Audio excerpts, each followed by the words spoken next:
understand this, you have to go back to what young brother here referred to as the house Negro and the field Negro.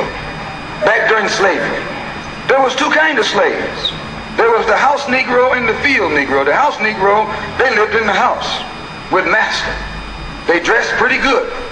They ate good because they ate his food, what he left.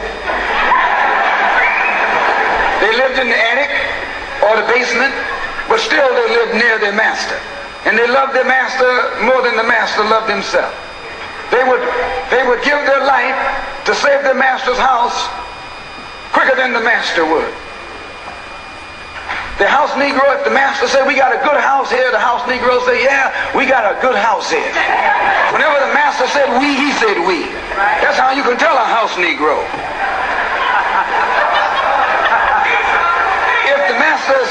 If the master's house caught on fire, the house Negro would fight harder to put the blaze out than the master would. If the master got sick, the house Negro would say, what's the matter, boss? We sick. We sick.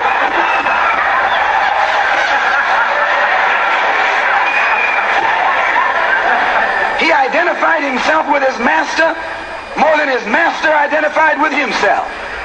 And if you came to the house Negro and said, let's run away, let's escape, let's separate, that house Negro would look at you and say, let's go to the desert. Let's separate. More than his master identified with himself. And if you came to the house Negro and said, let's run away, let's escape, let's separate, that house Negro would look at you and say, man, you crazy. What you mean separate? Where is there a better house than this? Man, you crazy. Where is there a better country than America? Man, you crazy going out to the desert. Where is there a better place to live than the city like I live now? That's how you cats sound. More like chickens. The lions of Judah. Done turned into the chickens of the house of Israel. Where can I wear better clothes than this? Where can I eat better food than this? That was that house Negro. In those days he was called a house nigger. And that's what we call him today because we still got some house niggers running around here.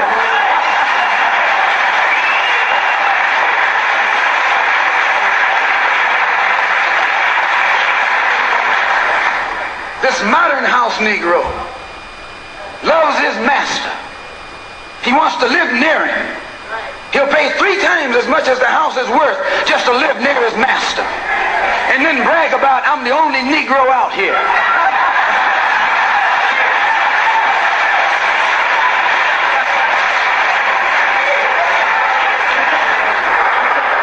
I'm the only one on my job.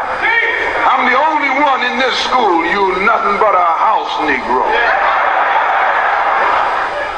And if someone come to you right now and say, let's separate, you say the same thing that the house Negro said on the plantation. Let's separate. Let's go to the desert. And you say the same thing. What you mean separate? I'm not leaving. From America? This good white man? Where you gonna get a better job than you get here? I mean, this is what you say. I ain't left nothing in Africa. That's what you say while you left your mind in Africa.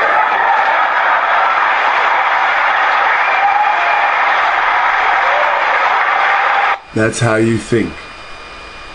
Because you've been trained. You've been trained. That's the way you think.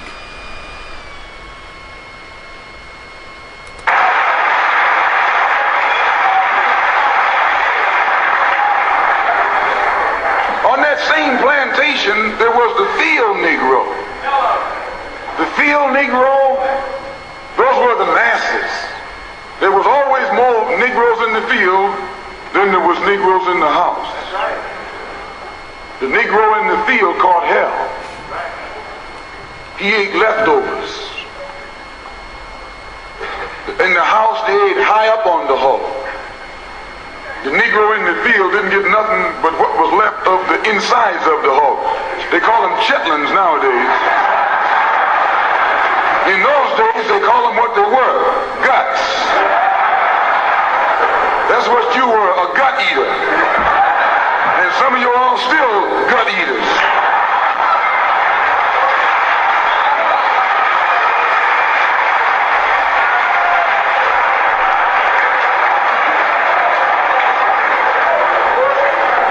You understand that? You're not even forced to eat that shit anymore. And you still chase it like it's the poor man's delicacy. The field Negro was beaten from morning till night. He lived in a shack, in a hut. He wore cast-off clothes. And he hated his master. I say he hated his master. He was intelligent. That house Negro loved his master. But that field Negro, remember, they were in the majority. And they hated the master.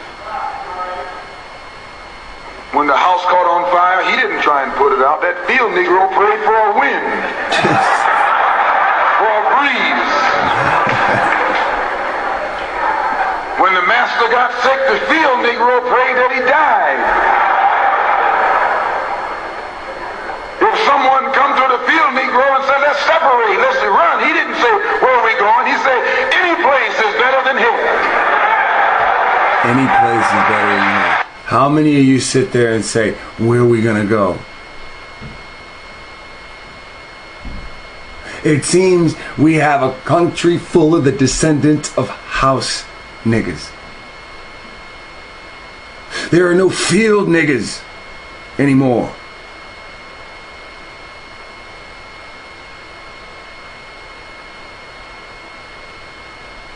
Man gets out of jail, goes right back into the city. Never once thinks, let me get the fuck away from all these people.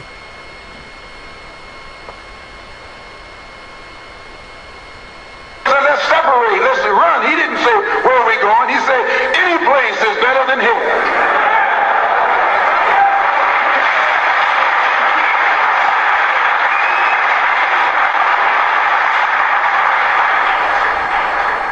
You got field Negroes in America today.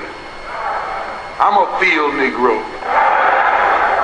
The masses are the field Negroes. When they see this man's house on fire, you don't hear these little Negroes talking about our government is in trouble. They say the government is in trouble.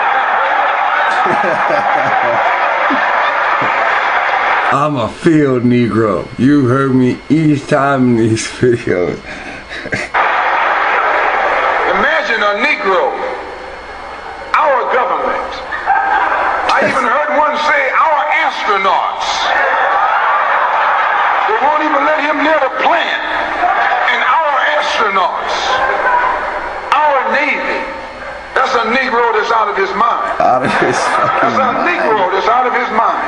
Just as the slave master in that day used Tom, the house Negro, to keep the field Negroes in check.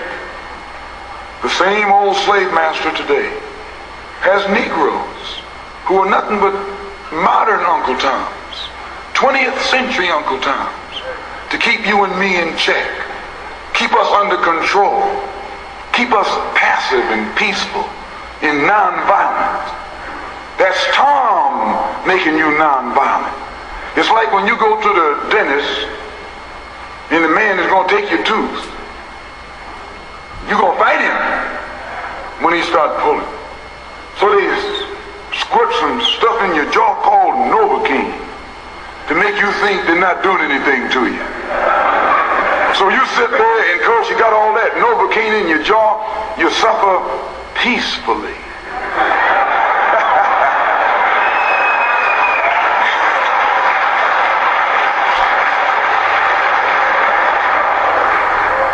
Blood running all down your jaw. And you don't know what's happening. Because someone has taught you to suffer peacefully. You understand the percentages in the last video? You're not growing. You are a bush that is constantly trimmed. You cannot advance in this society. The white man do the same thing to you in the street. When he want to put knots on your head and take advantage of you and don't have to be afraid of you fighting back. To keep you from fighting back, he get these old religious Uncle Toms to teach you and me. They're just like Novocaine. Suffer peacefully. Don't stop suffering, just suffer peacefully. As Reverend Cleave pointed out, let your blood flow in the streets. This is a shame. And you know he's a Christian preacher. If it's a shame to him, you know what it is to me.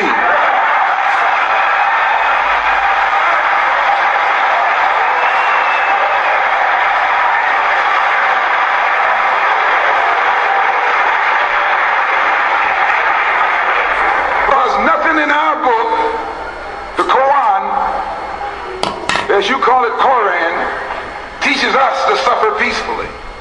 Our religion teaches us to be intelligent, be peaceful, be courteous, obey the law, respect everyone. But if someone puts his hand on you, send him to the cemetery.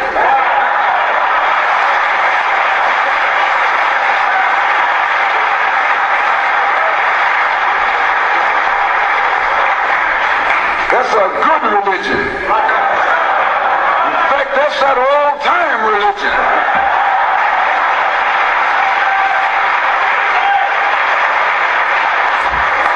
That's the one that Ma and Pa used to talk about. An eye for an eye, and a tooth for a tooth, and a head for a head, and a life for a life. That's a good religion. And then anybody, no one resents that kind of religion being taught but a wolf who intends to make you his meal. This is the way it is with the white man in America. He's a wolf and you're a sheep. Anytime a shepherd, a pastor, teach you and me not to run from the white man, and at the same time teachers don't fight the white man, he's a traitor to you and me. Don't lay down our life all by itself. No. Preserve your life. It's the best thing you got. And if you got to give it up, let it be even Stephen.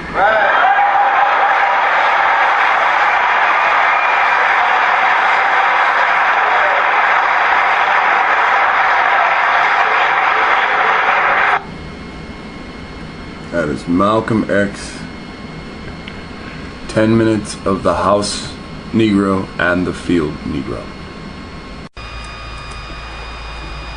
You mentioned that you would use white people to infiltrate the Klan to gather intelligence. Yes, in my speaking engagements around the country on the various campuses, I have found many young whites who were sincere in their desire to see an end brought to racism.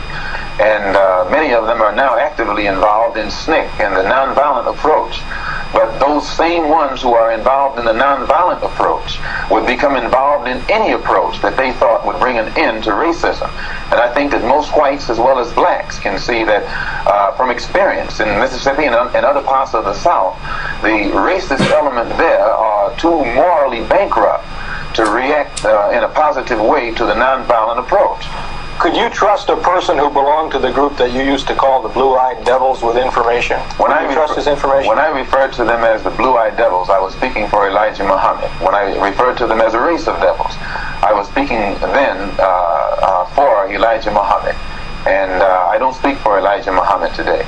In fact, if Elijah Muhammad is the leader of the black people in this country, as he professes, then he should be concerned with the brutal treatment that our people are receiving in the state of Mississippi and send his well-trained Fruit of Islam down there to protect our people instead of sending them out here in the street to attack former Muslims who don't want to go along with this program anymore.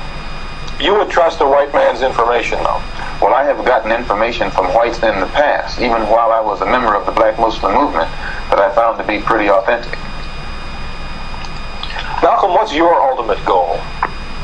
My ultimate goal is to make whatever contribution I can toward bringing about complete freedom, justice, and equality for black people in this country, complete respect and recognition as human beings. And the Organization of Afro-American Unity, which we've now formed, has that as its aim, to lift the struggle for freedom of the Negro in this country from the level of civil rights to the level of human rights, and carry out a program which will be designed to make us recognized and respected as human beings, as members of the human family, wherein our human rights will be respected, and then we think our civil rights, the recognition and respect of our civil rights, will be automatic.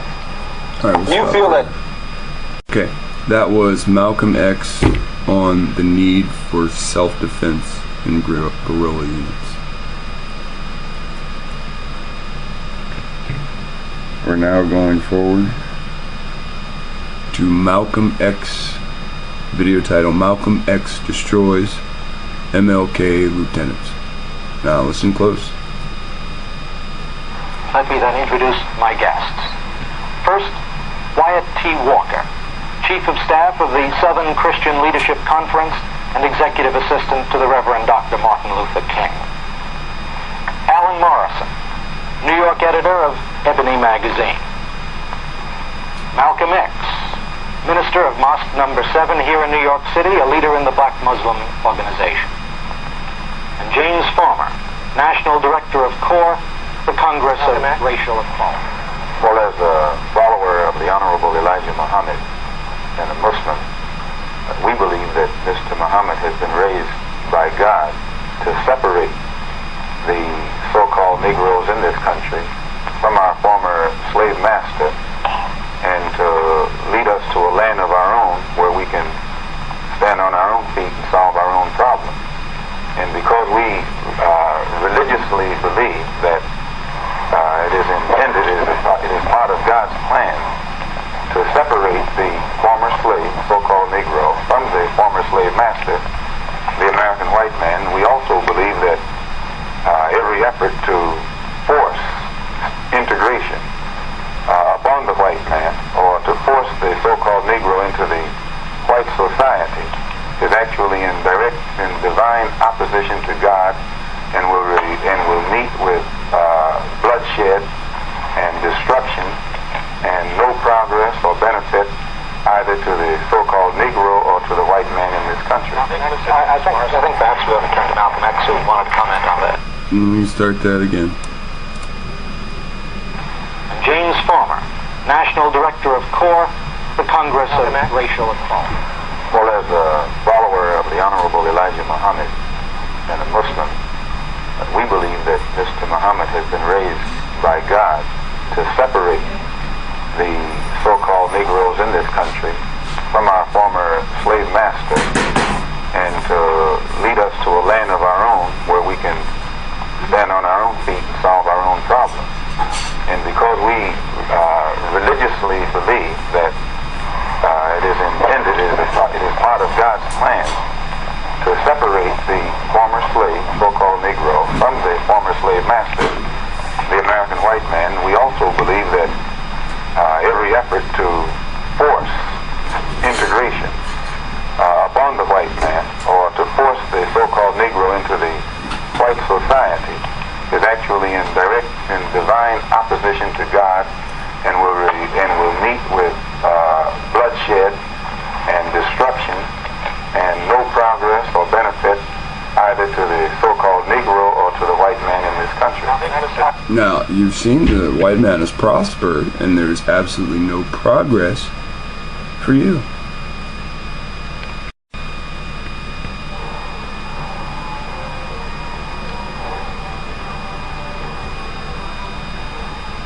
We believe in the truth that is in the Bible, but we don't believe in the lies that the white man has put in the Bible. We believe in prophets and the scriptures they brought to the people.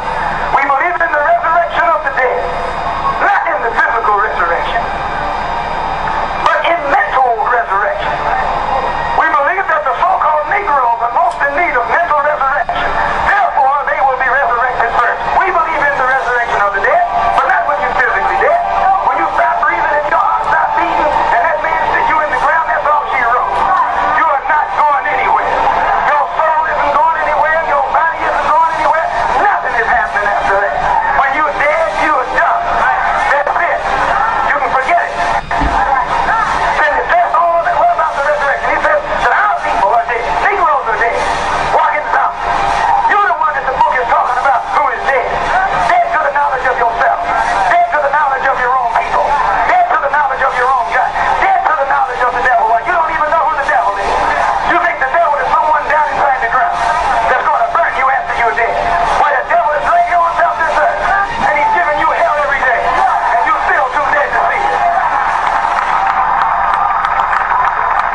Did you hear that? You're the people the Bible's talking about in the last days. Listen. I want you to listen up.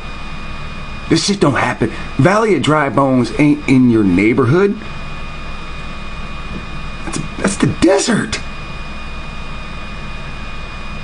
The valley between two mountains.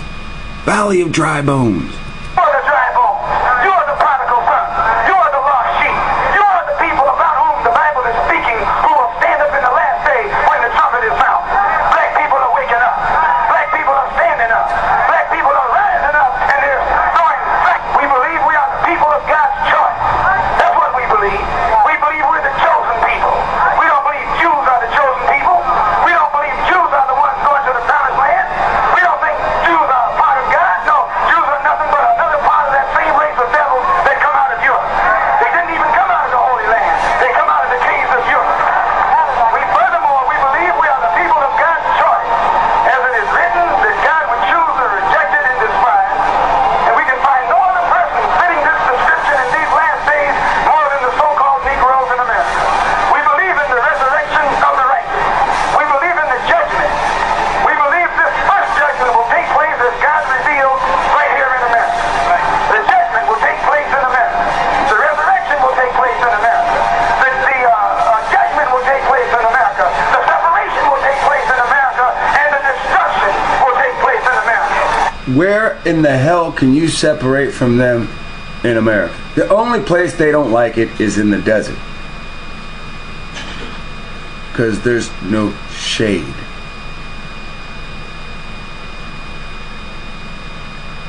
You go out to the desert, they'll move up back east. They'll come back east so fast, you'd be surprised. Doom will take place in America. Doomsday will take place right here. This is the place the Bible is talking about. When the Bible mentions Babylon, it means America.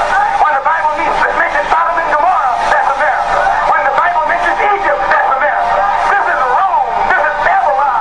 This is that wicked kingdom that God is going to come and set flame to in the last days. Now, how are you going to sit there and say, how can you say that you got to sit there and wait for God if judgment happens here? Wouldn't that mean if you're waiting, you're going to be part of that judgment? Isn't that what that means?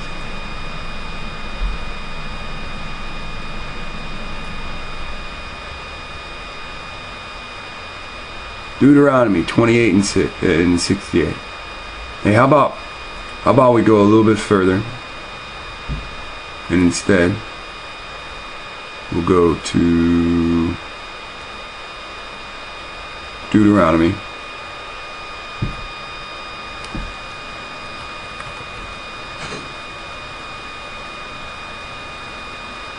Now, why do I have 34 and 6 highlighted?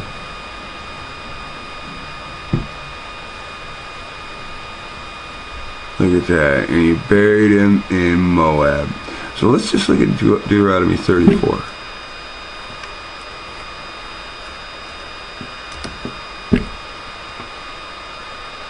And it's the hub. Gives us all this stuff, right? Alright.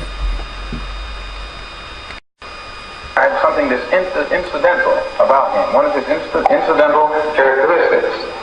So there's nothing else to it. He's just white. But when you get the white man over here in America and he says he's white, he means something else.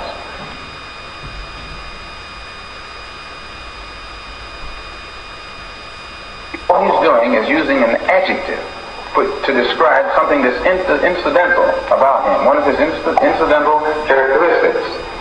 So there's nothing else to it. He's just white. But when you get the white man over here in America and he says he's white, he means something else. You can listen to the sound of his voice when he says he's white. He means he's boss. That's right. That's what white means in this language. You know the expression free, white, and 21. He made that up. He's letting you know all of them mean the same. White means free, boss. He's up there. So that when he says he's white, he has a little different sound in his voice. And I know you know what I'm talking about. This was what I saw was missing in the Muslim world. If they said they were white, it was incidental. White, black, brown, red, yellow. It doesn't make any difference what color you are. And so this was the religion that I had accepted and had gone there to get a better knowledge of it. But despite the fact that I saw that Islam was a religion of brotherhood, I also had to face reality. And when I get back into this American society, I'm not in a society that practices brotherhood. I'm in a society that might preach it on Sunday, but they don't practice it on no day, on any day. And so since I could see that America itself is a society where there is no brotherhood, and that this society is controlled primarily by racists and segregationists, and it is, who are in Washington, D.C. in positions of power, and from Washington, D.C. they exercise the same forms of brutal oppression against dark-skinned people in South and North Vietnam, or in the Congo, or in Cuba, or in any other place on this earth where they're trying to exploit and oppress. This is a society whose government doesn't hesitate to inflict the most brutal form of punishment and oppression upon dark-skinned people all over the world. To wit, right now, what's going on in and around Saigon and Hanoi, and in the Congo and in elsewhere. They are violent when their interests are at stake. But all of that violence that they display at the international level, when you and I want just a little bit of freedom, we're supposed to be nonviolent. They're violent. They're violent in Korea, they're violent in Germany, they're violent in the South Pacific, they're violent in Cuba, they're violent wherever they go. But when it comes time for you and me to protect ourselves against lynchers, they tell us to be nonviolent.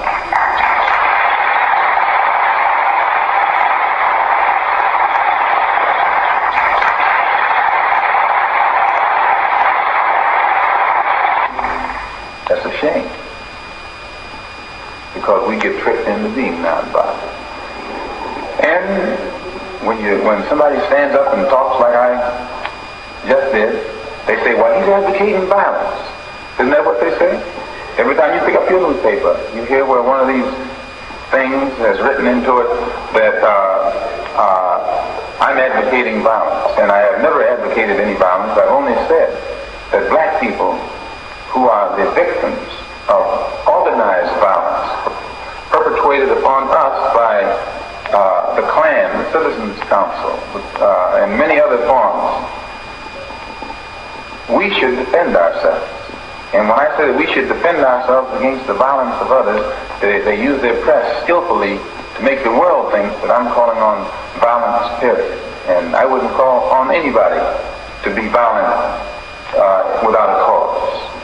But I think the black man in this country, above and beyond people all over the world, will be more justified when he stands up and starts to protect himself, no matter how many necks he has to break and heads he has to crack.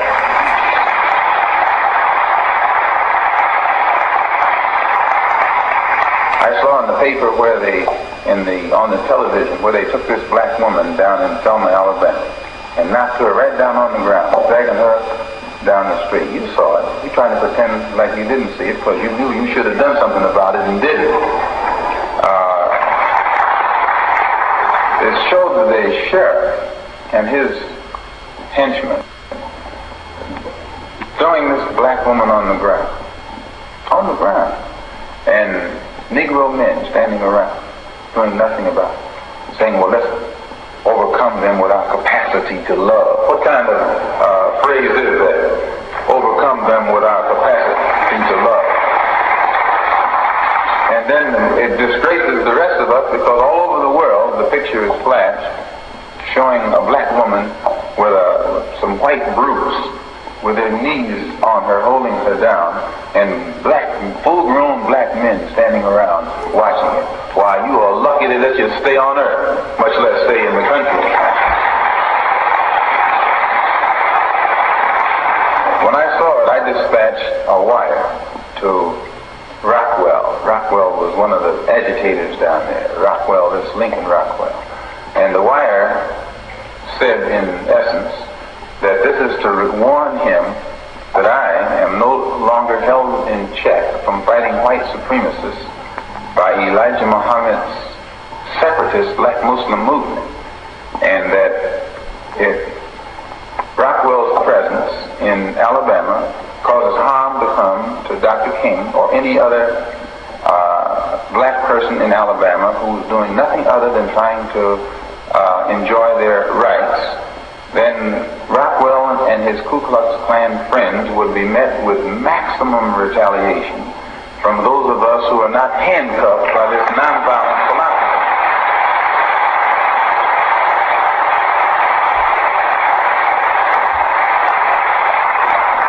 And I haven't heard from Rockwell since. And brothers and sisters, if you and I would just realize that once we learn to talk the language that they understand, they will then get the point. You can't ever reach a man if you don't speak his language. If a man speaks the language of brute force, you can't come to him with peace. Why, good night. He'll break you in two, as he has been doing all along. If a man speaks French, you can't speak to him in German. If he speaks Swahili, you can't communicate with him in Chinese. You have to find out, what does this man speak? And once you look... And you understand, this man was a negotiator. Columbus came here with a bull papacy to what? To bring greetings and blessings. But instead he drew his sword to steal.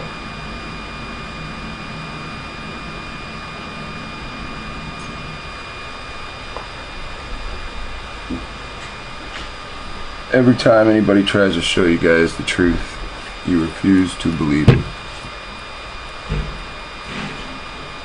You refuse to believe it.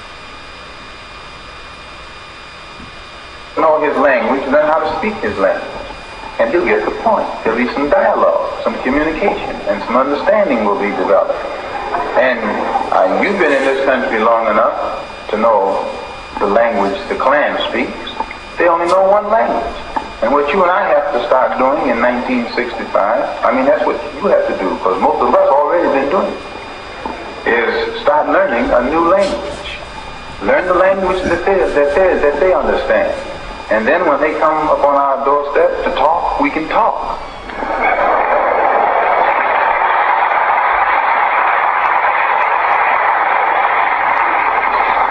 And they will get the point.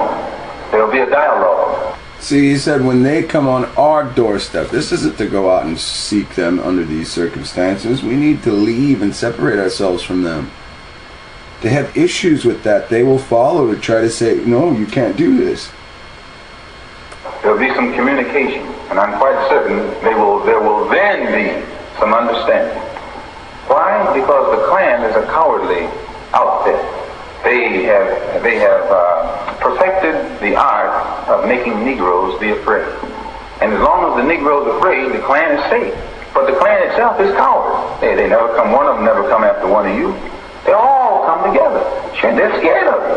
And you sit there when they put the rope around your neck saying, forgive them, Lord, they know not what they do. As long as they've been doing it, they're experts at it. They know what they're doing.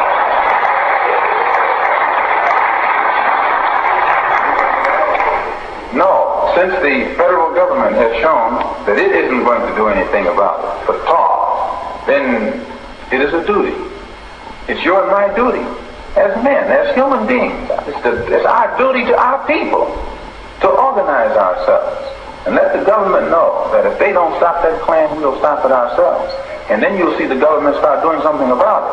But don't ever think that they're going to do it just on some kind of morality basis. No.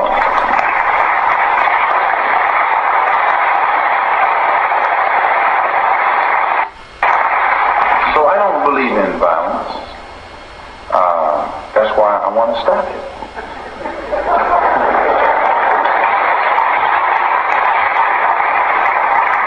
And you can't stop it with love. Not love of those things down there. No. So, need vigorous action in self-defense.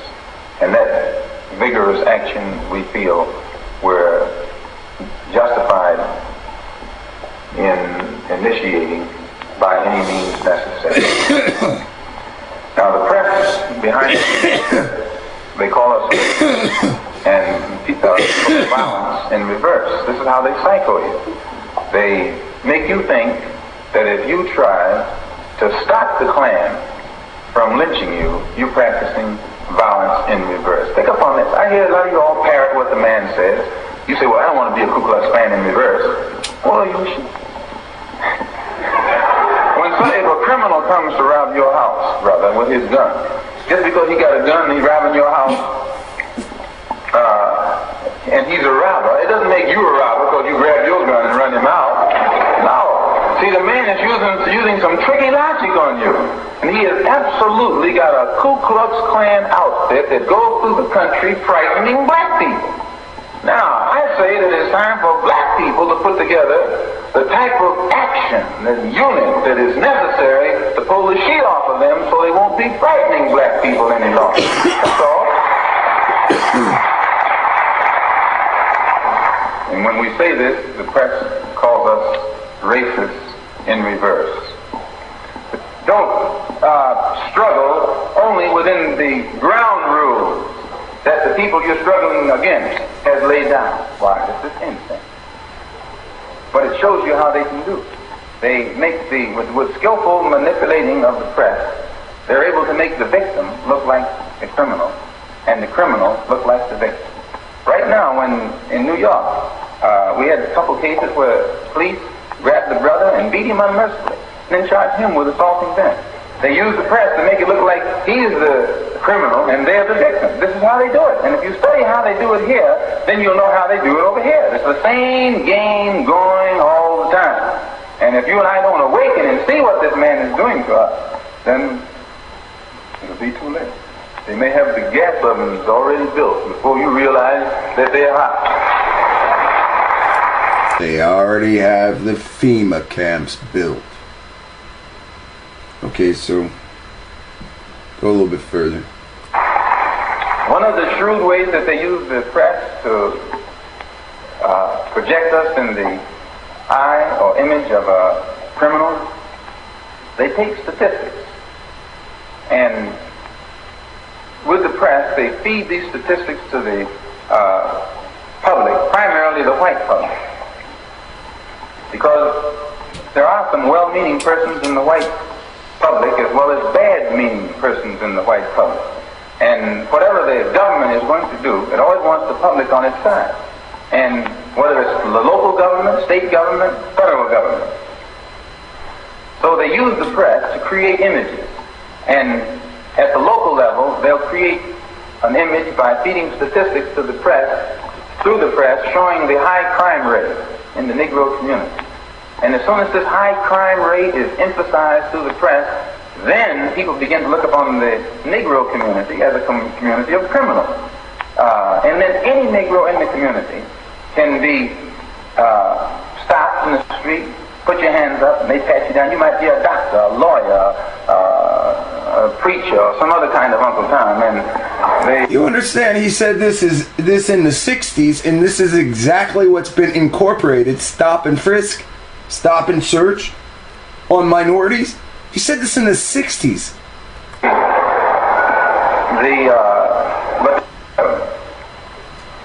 So they use the press to create images. And at the local level, they'll create an image by feeding statistics to the press, through the press, showing the high crime rate in the Negro community. And as soon as this high crime rate is emphasized through the press, then people begin to look upon the Negro community as a community of criminals. And then any Negro in the community can be stopped in the street, put your hands up, and they pat you down. You might be a doctor, a lawyer, a preacher, or some other kind of Uncle Tom. And but despite your professional standing, you'll find that you're the same victim as the man who's in the alley. just because you're black and you live in a black community which has been projected as a community of criminals. This is done. And once the public accepts this image also, it paves the way for a police state type activity in the Negro community. They can use any kind of brutal method to suppress blacks because they're criminals anyway. And what has given this image? The press.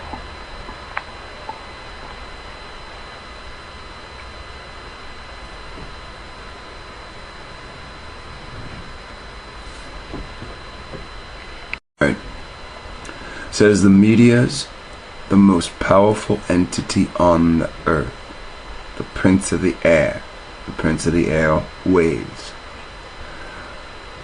They, or take the T and the H off, and he says, he have power to make the innocent guilty and to make the guilty innocent. And that's power. Because they, or take the T and take the Y off, he control the minds of the masses. X 1925 to 1965. An American Muslim minister and human rights activist. Okay. Now we're gonna look at something that's pretty interesting, and I talked to Let Us Find the Truth, and he did a video for us all, and it's very, very, very shocking video. Now, I talked to him on the phone for a little bit while he viewed this, not while he was making the video. He was telling me on the phone he would make the video.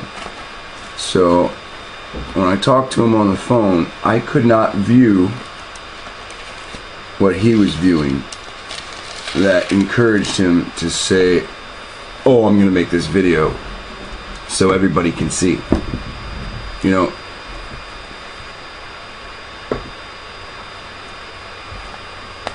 so I'm going to turn to Deuteronomy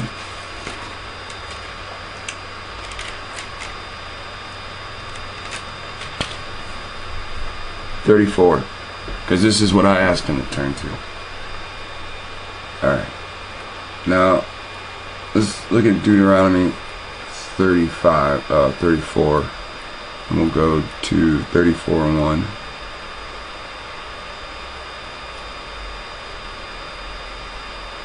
Oop.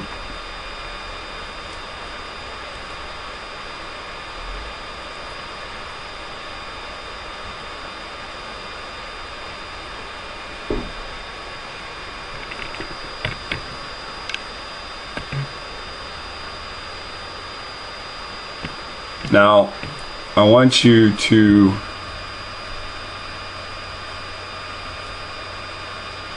be able to see it. I don't want anybody saying, I couldn't see it, and that didn't have enough sense to open up their own Bible. And it says, then Moses climbed Mount Nebo. Now, Mount Nebo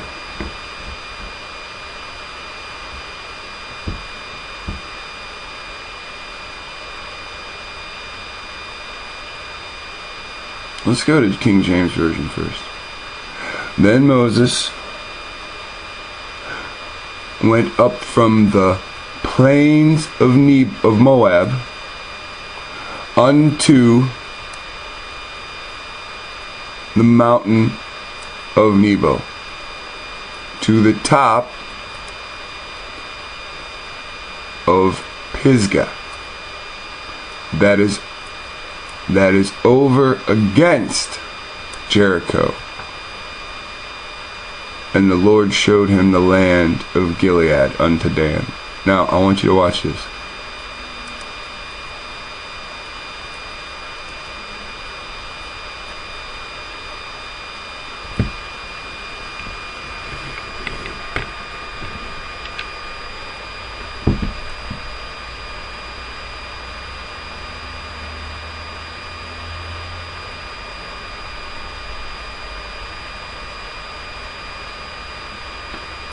Now, you see right here in Canada, this is what, Canada or British Columbia? Oh, did it again. Wow, man. They really don't want this. This one's too much, huh? Timed out on me. And it keeps going all the way back there.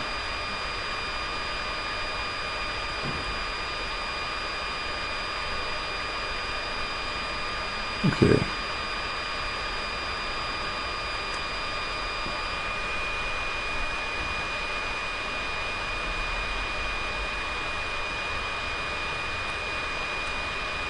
We're having some moments with this. So basically what he did for us is he read Deuteronomy 34 and he opened up Google Maps and started making pinpoints.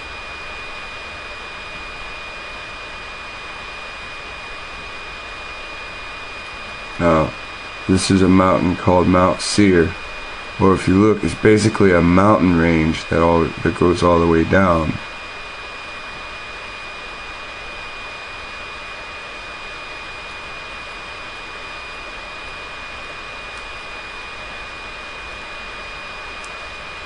I'm going to pause this and see if we can get it full screen, see if it's going to act right.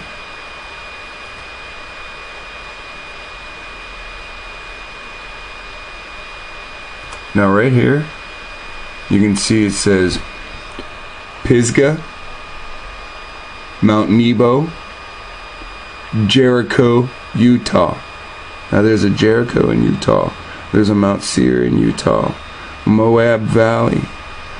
Moab. Remember we were watching the videos at Rainbow Point or Covenant Point? So uh-oh, I'm having some problems with it again. Yeah, my computer's getting weird on me. So I'll just play it at this rate and just gonna play lower quality.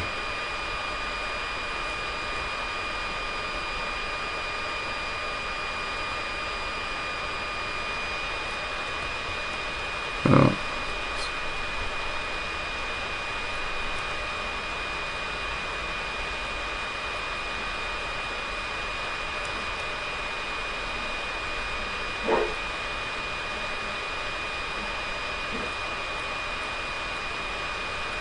There's all the back.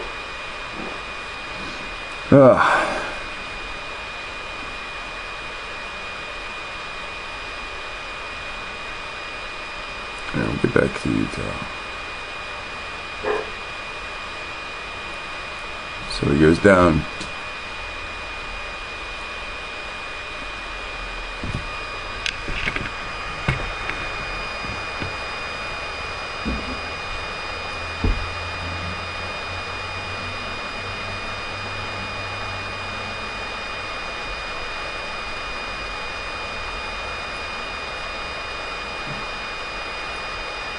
In Utah, and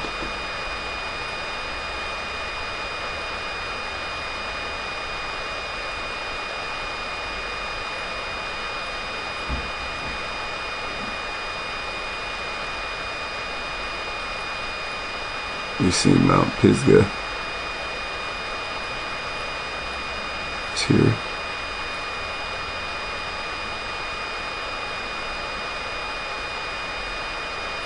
No, for some reason my computer's having a hard time with this right now.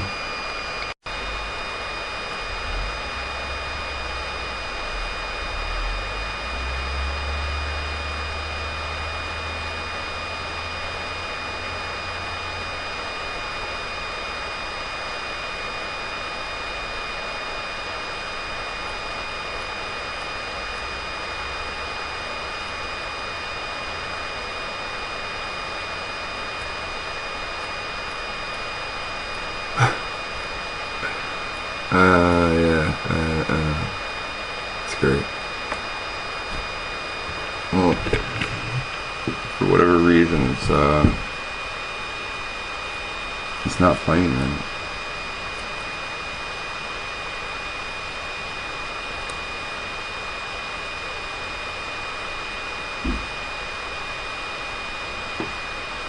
And he shows Mount Pisgah.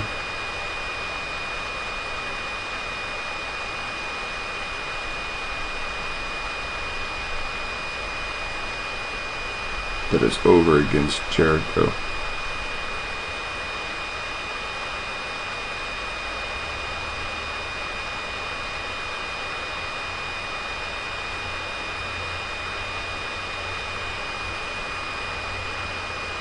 And you can see there's a couple of different little valleys that are created from there. And go further. That's what it looks at like from the side.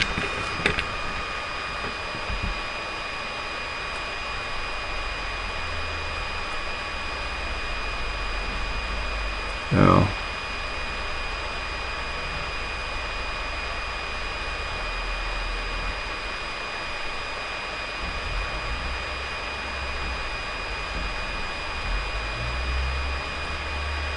it highlights that there's a place called Eden there.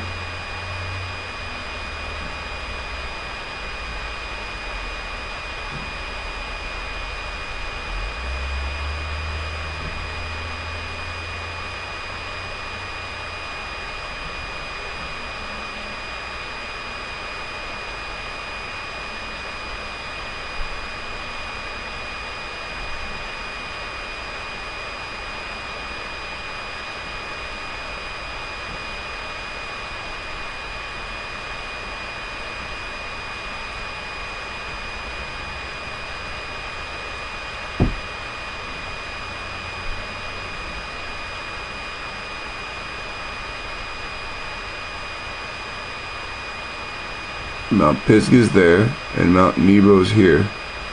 Now, this is the interesting part. It says, and Moses went up from the plains of Moab unto the mountain of Nebo, to the top of Pisgah that is over against Jericho.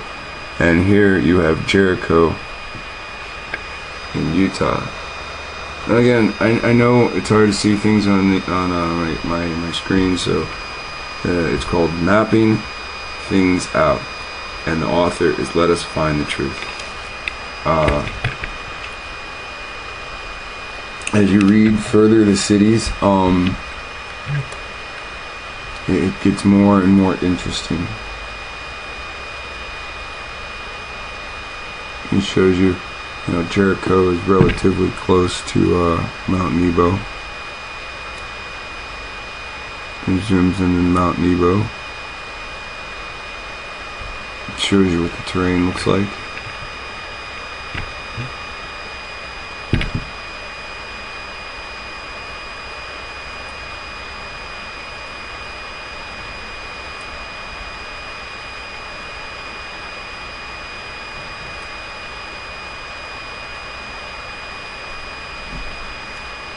Mount Nebo. And then you have Nephi. Now let me read the next verse to you. Verse 2. Okay, let me read part of verse 1. And the Lord showed him, Moses, all the land of Gilead unto Dan, and all of Naphtali,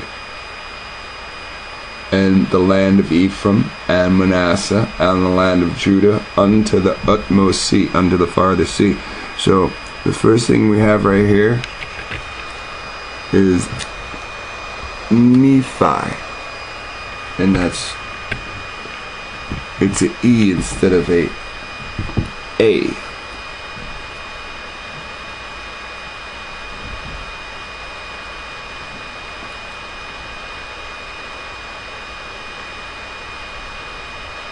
And that's where Jericho is. So when you look at where Jericho is, he highlights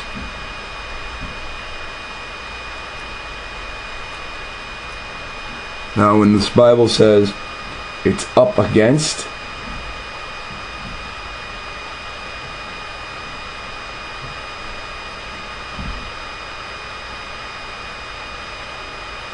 Pisgah that is against Jericho. You can see how close it is. You know, and he makes a pinpoint, maybe Naphtali.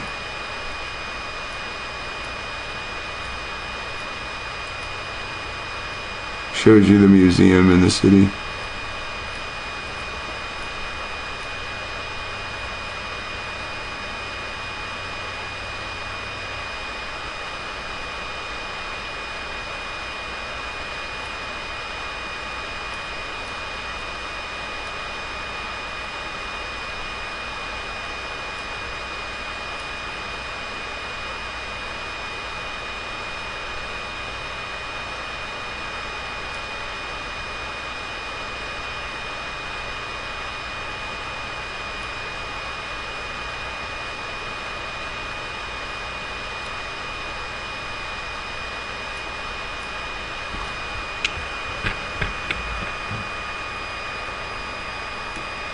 Now, here's another thing, Rainbow Point, and you have Mount Seir in Utah and Rainbow Point.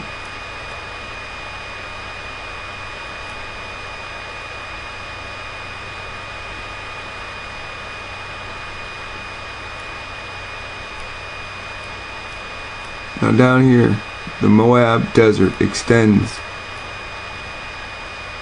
to, we believe, to Arizona, into the Arizona area. Now, verse 3, 34 and 3 says, and the south and the plain of the valley of Jericho and the city of palms unto Zor. Now, verse 6. Well, I'll continue. And the Lord said unto him, this is the land which I swear unto Abraham, unto Isaac, and unto Jacob, saying, I will give it unto thy seed. I have caused thee to see it with thine eyes, but thou shalt not go over thither. So Moses, the servant of the Lord, died there in the land of Moab, according to the word of the Lord. Verse 6, and he buried him in a valley in the land of Moab, over against Beth Peor, but no man knoweth of his sepulchre unto this day. Now, there's a place right by Phoenix, and when we looked for Beth Peor, this is all we could find. It was Peoria, Arizona.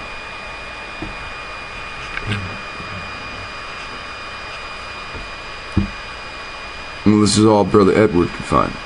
Peoria, Arizona. But again, it's right to the outskirts of the desert.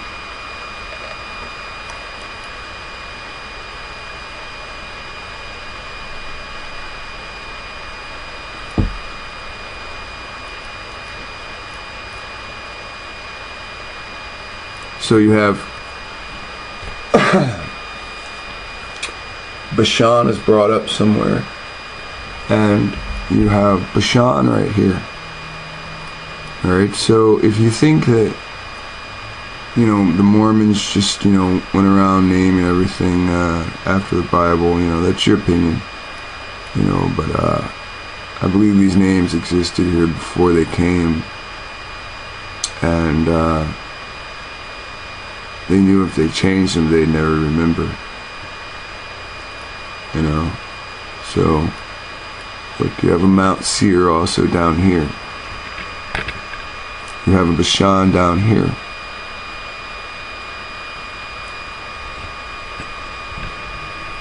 But you have Maranath.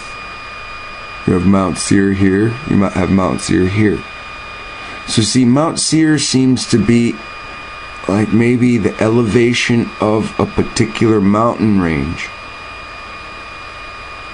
And sometimes other mountains peak up over it, and sometimes other mountains are underneath.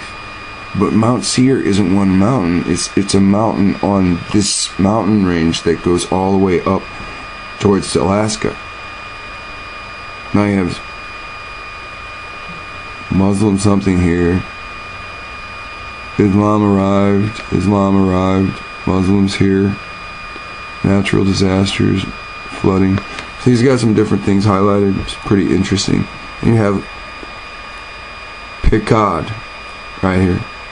Now I believe Picard was a king, right? And that's here in Mexico. When you go further down Mexico,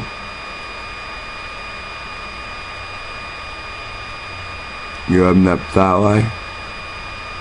You have another Mount Seir. You have another Mount Seir. See how duplicate names? Because it keeps going down the mountain range. Then you have Damascus right here. You have another Bashan over here.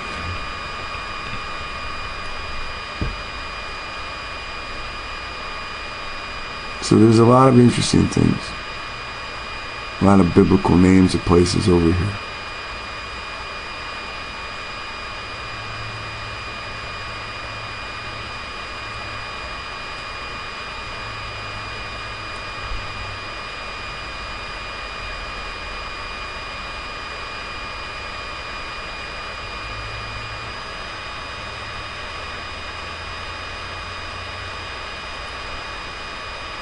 Oh.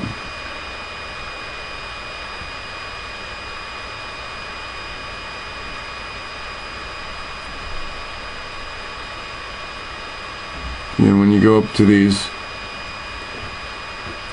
mountains in Utah, they all match Deuteronomy. So open up Google and look at Google Earth.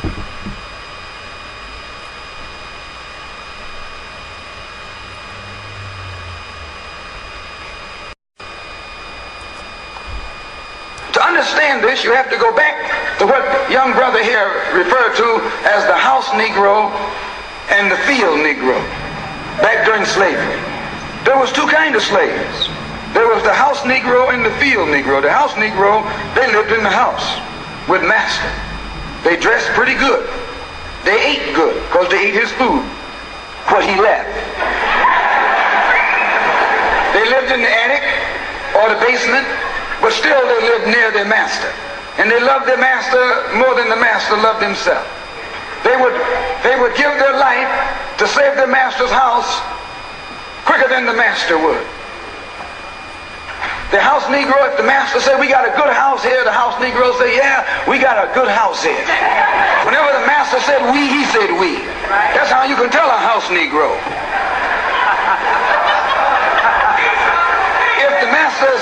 If the master's house caught on fire, the house Negro would fight harder to put the blaze out than the master would. If the master got sick, the house Negro would say, what's the matter, boss? We sick. We sick.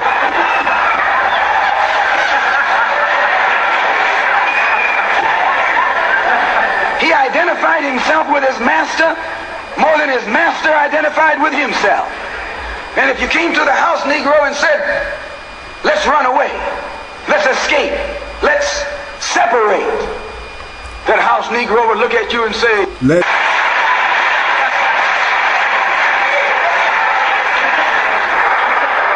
I'm the only one on my job. I'm the only one in this school. You nothing but a house Negro. And if someone come to you right now and say, let's separate, you say the same thing that the house Negro said on the plantation. Let's separate. Let's go to the desert. And you say the same thing. What you mean separate? I'm not leaving. From America? This good white man? Where you gonna get a better job than you get here? I mean, this is what you say. I ain't left nothing in Africa. That's what you say while you left your mind in Africa.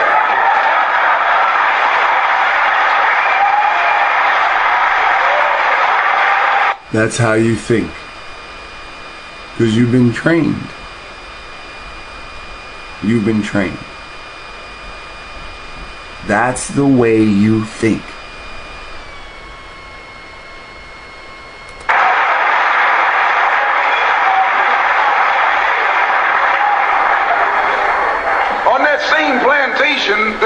field Negro. The field Negro, those were the masses.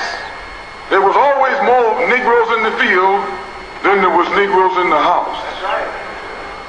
The Negro in the field caught hell.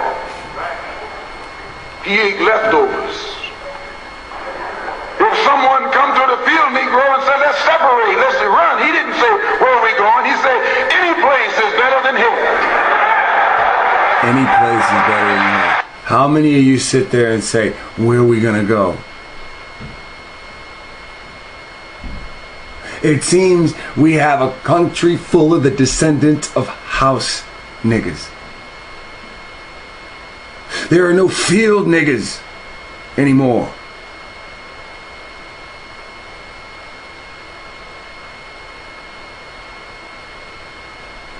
Man gets out of jail, goes right back into the city.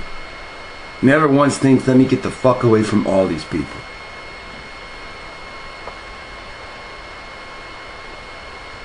Let's separate, let's run. He didn't say, where are we going? He said, any place is better than here.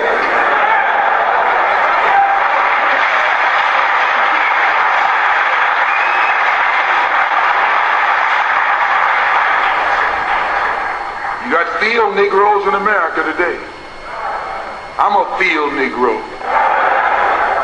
The masses are the field Negroes.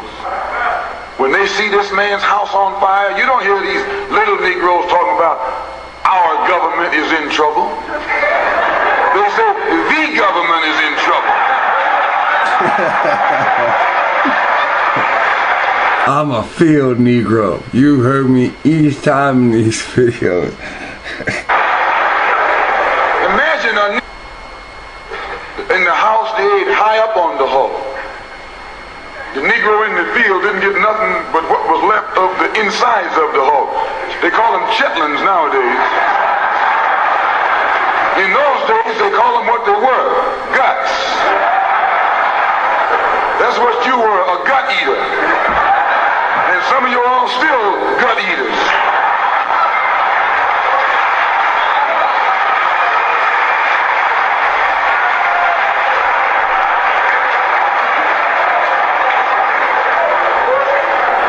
You understand that? You're not even forced to eat that shit anymore. And you still chase it like it's the poor man's delicacy. The field Negro was beaten from morning till night. He lived in a shack, in a hut. He wore cast-off clothes. And he hated his master. I say he hated his master. He was intelligent. That house Negro loved his master. But that field Negro, remember, they were in the majority. And they hated his master. When the house caught on fire, he didn't try and put it out. That field Negro prayed for a wind. For a breeze. When the master got sick, the field Negro prayed that he died. Let's go to the desert.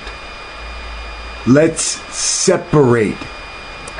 More than his master identified with himself. And if you came to the house Negro and said, let's run away, let's escape, let's separate, that house Negro would look at you and say, man, you crazy. What you mean separate? Where is there a better house than this? Man, were you crazy? Where is there a better country than America? Man, you crazy going out to the desert. Where is there a better place to live than the city like I live now? That's how you cats sound. More like chickens. The lions of Judah. Done turned into the chickens of the house of Israel. Where can I wear better clothes than this? Where can I eat better food than this? That was that house Negro. In those days he was called a house nigger. And that's what we call him today because we still got some house niggers running around here.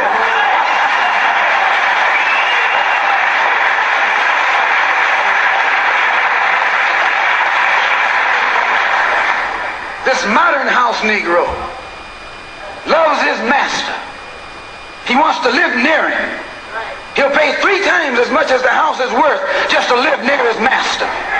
And then brag about, I'm the only Negro out here.